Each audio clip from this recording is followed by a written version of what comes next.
saya Syafir Ardani Putri, NIM 343022000071. Saya dari Prodi Pendidikan Guru Sekolah Dasar Universitas Islam Sultan Agung Semarang. Dosen pengampu Bu Leli Nifsi Setiani, MPD. Di sini saya akan menerangkan tentang konsep dasar bahasa Indonesia SD. Bab pertama, fonologi. Fonologi memiliki arti secara sederhana, yaitu cabang ilmu yang mempelajari bunyi-bunyi bahasa. Bunyi-bunyi bahasa yang dimaksud adalah bunyi yang dihasilkan oleh alat ucap manusia, dapat diterima oleh telinga manusia dan memenuhi hakikat bahasa. Cabang fonologi ada dua, yaitu satu, fonetik yang mempelajari bunyi tanpa mempertimbangkan makna. Yang kedua, fonemik yang mempelajari bunyi dengan mempertimbangkan makna. Itu fonetik artikutoris, fonetik akustis, dan fonetik auditoris. Klasifikasi bunyi bahasa Indonesia ada tiga, yaitu vokal, diftong, dan konsonan. Vokal sendiri dibagi menjadi beberapa bagian berdasarkan tinggi lidahnya, maju mundur lidahnya, berdasarkan posisi lidah, berdasarkan strukturnya. Vokal berdasarkan tinggi lidahnya yaitu vokal tinggi, vokal rendah, vokal madya.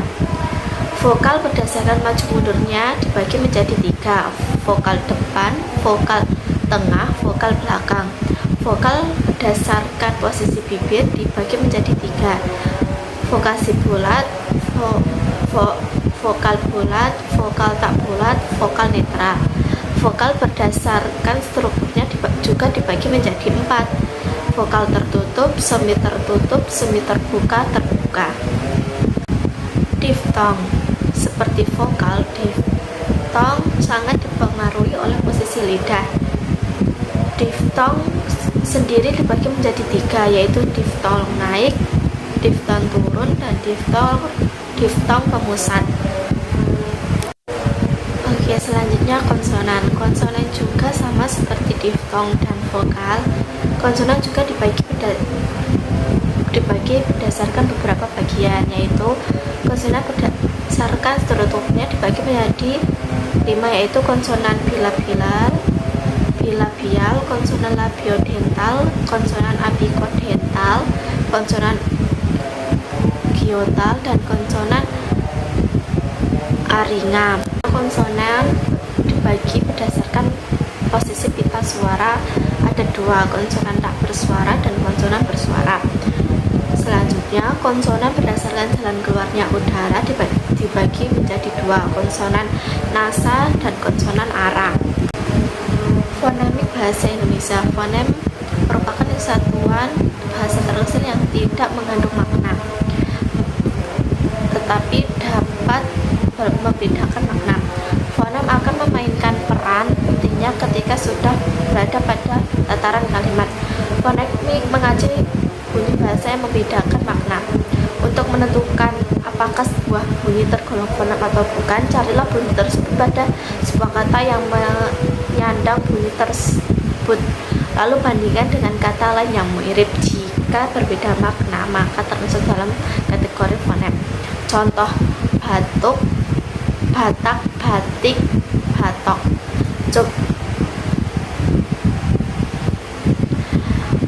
Kata-kata tersebut hampir mirip, tapi melafalkannya beda. Alofan. Realisasi fonem pada pelaksanaan ucarannya banyak mengalami perubahan. Misal, fonem B pada kata baru diucapkan B, tapi dalam kata sabtu diucapkan sebagai P. Jadi realisasi fonem B dalam pelaksanaan bisa menjadi B dan P. Realisasi tersebut sering disebut alofon. Oke, Sekarang kita bahas bab 2, yaitu hakikat bahasa. Manusia menggunakan bahasa untuk mempengaruhi pemikiran orang lain, untuk memahami atau bahkan menyepakati, bisa juga untuk melakukan perjalanan waktu, yakni dengan cara mengingat masa lalu atau merencanakan masa depan. Sifat khusus bahasa manusia itu ada 4: produktivitas, kreativitas, komposisionalitas, dan fleksibilitas. Ciri-ciri bahasa. 1. Bahasa itu bermakna. Contoh, lambang bunyi singa akan mengacu pada binatang yang buas. 2. Bahasa itu konvensional dan universal. Contoh, masyarakat Indonesia menyepakati singa sebagai binatang buas yang disimbolkan sebagai raja hutan. Sementara Inggris menyepakati lion sebagai lambang bunyi terhadap makna yang sama. Kemudian ciri-ciri bahasa yang ketiga yaitu bahasa bersifat arbitrary. Keempat, bahasa punya variasi. Bahasa memiliki 7 fungsi, yaitu instrumental, regulatory, interaksional, personal, imajinatif, heuristik, dan informatif. Selanjutnya kita akan membahas bab tentang sintaksis. Apa sih itu sintaksis? Sintaksis berasal dari bahasa Yunani sun dan atein yang berarti mengatur bersama-sama. Sintaksis merupakan cabang linguistik yang membahas struktur internal kalimat, yaitu kata, frasa, klausa, dan kalimat. Kata dipandang dari sudut pandang sintaksis, kata merupakan struktur internal sintaksis walaupun konsep pembentukannya merupakan bagian dari cabang morfologi. Sebagai satuan terkecil dalam sintaksis, kata berperan sebagai pengisi fungsi sintaksis, penanda kategori sintaksis, perangkat dalam penyatuan satuan-satuan atau bagian-bagian dari satuan sintaksis. Fungsi sintaksis dibagi menjadi subjek, predikat, objek, perlengkapan, dan keterangan. Selanjutnya, klasifikasi frasa. Frasa berdasarkan unsur pembentukannya ada 3, yaitu frasa yang unsur pembentukannya berupa kata, 2 frasa yang unsur pembentukannya berupa frasa, 3 frasa yang unsur pembentukannya berupa kata dan frasa. Kemudian frasa berdasarkan kategori kata yang menjadi unsur pusatnya, yaitu pertama frasa nominal, 2 frasa verbal, 3 frasa adjektif, 4 frasa numeralia, 5 frasa preposisi, 6 frasa konjungsi. Selanjutnya, klasifikasi klausa. Klausa berdasarkan strukturnya yaitu ada 2, klausa bebas dan klausa terikat.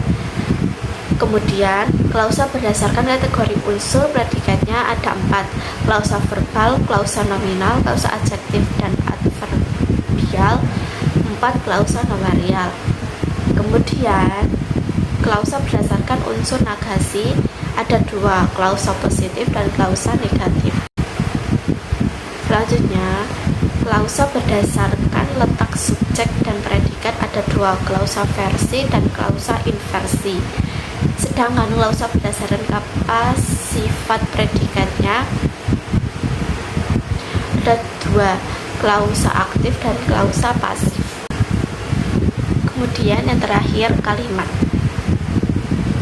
Kesatuan ujar yang mengungkapkan suatu konsep, pikiran, dan perasaan.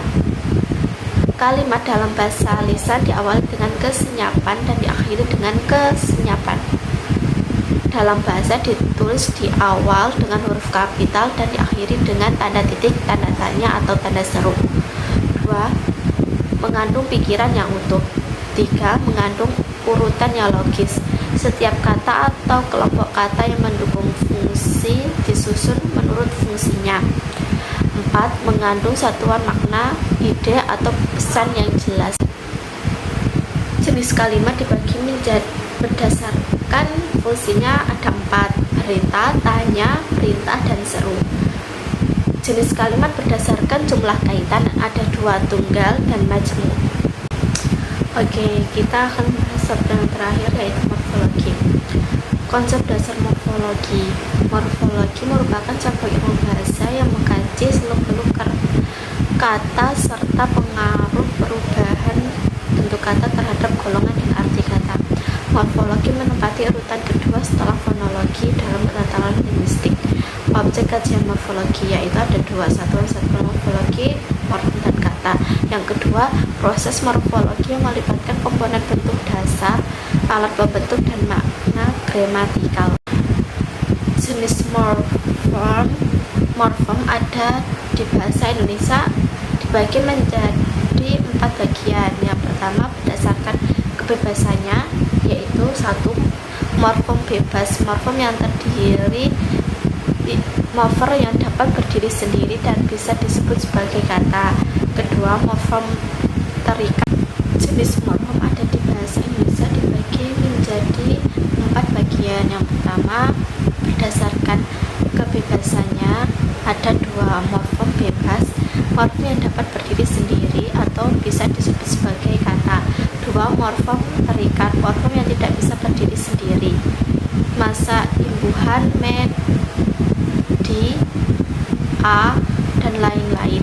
Keunikannya, morfem unik merupakan morfem yang hanya bermakna jika melekat pada satu kata tertentu, seperti mayor yang hanya bermakna jika dikaitkan dengan kata sayur, jadinya sayur mayur. Jenis morfem berdasarkan keutuhannya juga ada 2, yaitu pertama, morfem untuk utuh, morfem yang kesatuannya ditulis secara bersatu. 2. Morfem terbagi merupakan satu morfem yang penulisannya seolah tidak merupakan satu kesatuan karena tidak tertulis secara terpisah. Contoh, morfem pean. Jenis morfem berdasarkan bentuk katanya. Pertama, morfem dasar. 2. Morfem afiks. Kemudian berdasarkan kandungan makna leksikalnya dibagi menjadi morfem bermakna leksikal dan morfem tidak bermakna leksikal. Morfem yang tidak bermakna leksikal biasanya merupakan